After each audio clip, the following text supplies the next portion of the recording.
Since China's brief spring of freedom ended in massacre a month ago today, Beijing in particular has been a city of fear. Those involved in the pro-democracy demonstrations have been rounded up, there have been show trials and quiet beatings. Chinese students abroad have escaped physical abuse, but they too are vulnerable to the fear. Many here took part in demonstrations outside their own embassy, and all the time they were being watched and identified by the Chinese authorities. Notice boards at colleges throughout London tell of the purges taking place in China, fueling the anxiety. Many Chinese students are certain that if they do go home, they'll face interrogation or worse. But still the spirit is strong.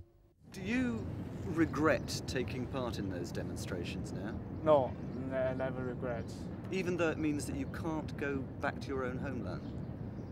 Yes, because I think the democratic, the human rights is more important for the Chinese people.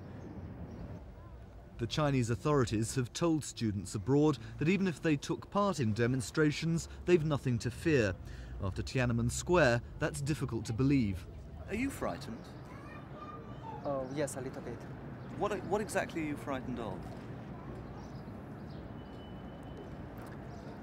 Because I have took part of the anti-government activities, and I don't think the government will, forgive me. You don't think they'll forgive you? Do you want to go home? Oh yes, definitely. London has over 1,000 Chinese students, most at Inner London Education Authority colleges. ILEA want to help by pushing the government to let the students stay as long as they want and letting them work to earn their keep, by making new grants available, by giving support and advice.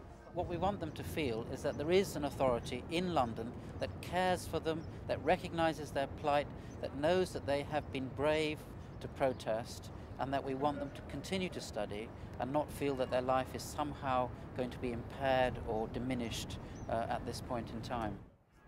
For obvious reasons, our interviewees today didn't want to be identified, but their fear doesn't stop them trying to keep their cause alive during these dark days.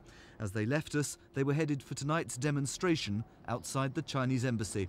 Paul Larsman, Thames News.